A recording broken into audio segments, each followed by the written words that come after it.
Exercise 5.1 का question number 8 है। इसमें भी कंटिन्यूटी या डिसकंटिन्यूटी यानी सतत या असतत के विषय में बताना है कि ये फलन सतत होगा या असतत होगा। तो इसमें देखते हैं, दिया हुआ है f(x) = mod x upon x यदि x does not equal to 0 और 0 यदि x बराबर 0। जब इस टाइप का फंक्शन दे एग्जाम में तो डज नॉट इक्वल टू यानी x 0 के बराबर नहीं है, तब यही फंक्शन यानी इसके जस्ट सामने वाली जो वैल्यू होगी वो LHL और RHL दोनों के लिए यूज करते हैं। फिर से एक बार बता रहे हैं, जब x कि कोई ऐसा मान हो जो डज नॉट इक्वल टू में दे तो उसके लिए वही उसी के सामने वाला फंक्शन हम लोग LHL और RHL यानी लेस देन और ग्रेटर देन के लिए यूज करते हैं। जैसा कि हम पहले बता चुके हैं कि लेस देन होगा तो LHL और ग्रेटर देन होगा तो RHL। तो सबसे पहले हम लोग देखते हैं कि x बराबर 0 पर फलन का मान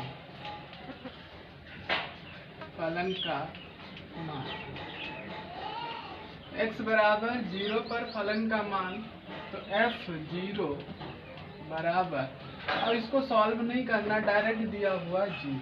ठीक, फिर x बराबर 0 पर LHL का मतलब लेफ्ट हैंड लिमिट, जिसको हम लोग सॉल्व करेंगे limit h time to 0 limit h time to 0 f, और यहाँ पर 0 है तो लिखेंगे 0 माइनस h।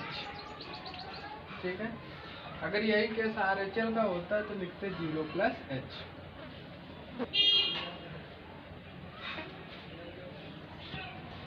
अब क्या करते हैं, लिमिट h टाइम टू 0।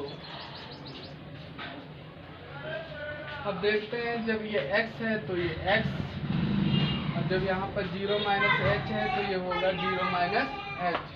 तो इसको लिख सकते हैं mod 0 minus h upon h। Limit h tend to 0 limit h tend to 0 minus h हो मॉड में या प्लस h हो, दोनों केस में प्लस ही आएगा। तो h अपॉन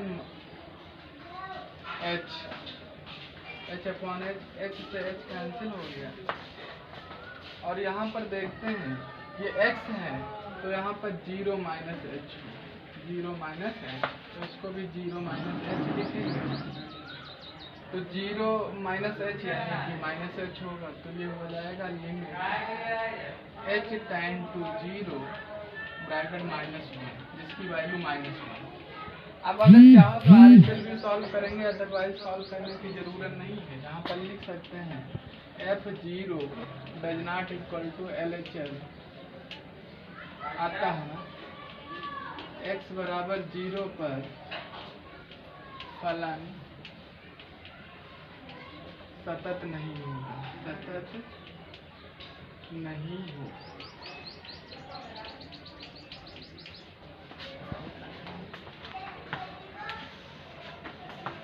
इसी प्रकार से क्वेश्चन नंबर 9, क्वेश्चन नंबर 10, 11, 12 हम लोग सॉल्व कर सकते हैं, और क्वेश्चन नंबर 13 भी इसी तरीके से है।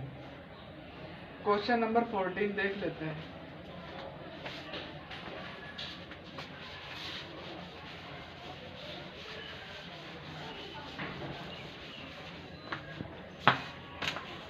क्वेश्चन नंबर 14 दिया हुआ है f(x) बराबर 3 यदि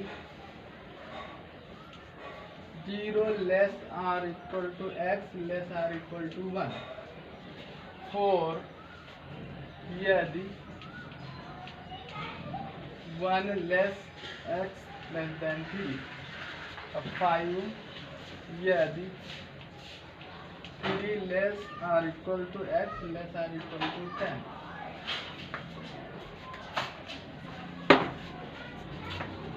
जैसा कि क्वेश्चन नंबर 14 में देखिएगा, फलन जो दिए होते हैं x, वो यहाँ पर वैल्यू दी है और यहाँ पर मान यदि x 0 से बड़ा है या बराबर है और ये है छोटा है या बराबर है 1 से। ये x बड़ा है 1 से और छोटा है 3 से। अब x बड़ा है या बराबर है 3 से, अब x छोटा है या बराबर है 10। तो यहाँ पर देखते हैं 0 का केस केवल बराबर और बड़ा ये दिया हुआ है और 10 का भी लेस देन दिया है, बराबर दिया, यानी कि ये 0 और 10 पे तो हम लोग सॉल्व नहीं करेंगे, केवल 1 और 3 पर सॉल्व करेंगे। तो लिखेंगे जब x बराबर 1, जब x बराबर 1 तो फलन का मान हम लोग निकालेंगे। फलन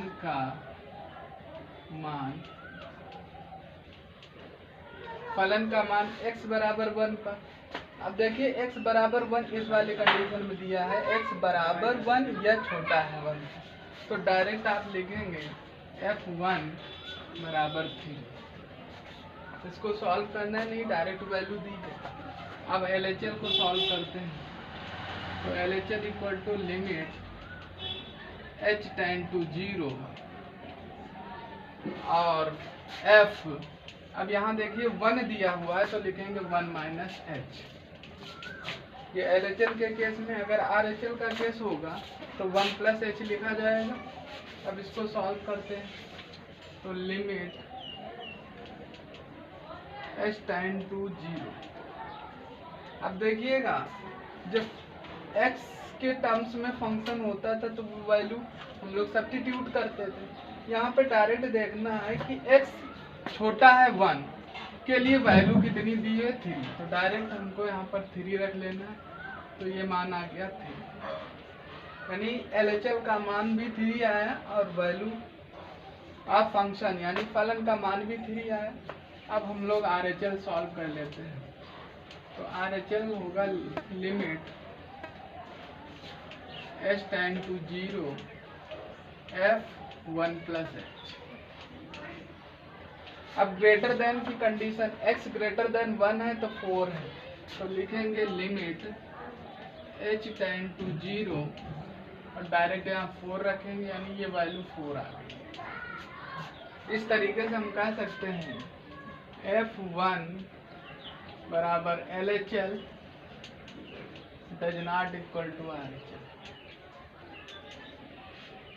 फलन का मान तो LHL के बराबर है परंतु RHL के बराबर नहीं है, अतः x बराबर 1 पर फलन सतत नहीं होगा, फलन सतत नहीं होगा, फलन सतत नहीं होगा। ये वैल्यू हमारी 1 पे आ गए। अब 3 पे हमको सॉल्व करके दिखाना है।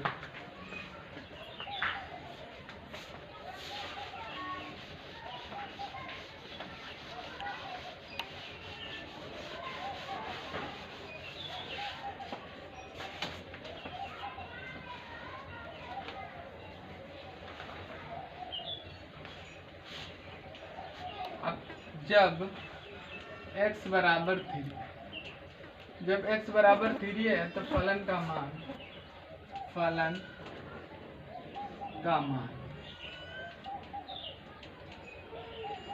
x बराबर 3 पर फलन का मान, तो x बड़ा है या बराबर है तब 3 आ रहा है, तो डायरेक्ट हम लिखेंगे f3 पर 5। f3 पर कितनी वैल्यू है, x बराबर है 3 पर तो 5, डायरेक्ट 5। फिर LHL, तो LHL को लिखेंगे limit h tend to 0 f3 minus h। अब हमको कंडीशंस वही यूज करनी कि less than x less than 3 के लिए 4 दिया हुआ है, तो डायरेक्ट लिखेंगे लिमिट h टेंड टू 0 ये 4, तो ये वैल्यू 4 हो गई। जब फंक्शन की वैल्यू है 5 और ये 4 है अलग हो गया, तो RHL सॉल्व करने की जरूरत नहीं, हम लिख सकते हैं चूँकि F3 does not equal to LHL, अतः x बराबर 3 पर फलन सतत नहीं होगा,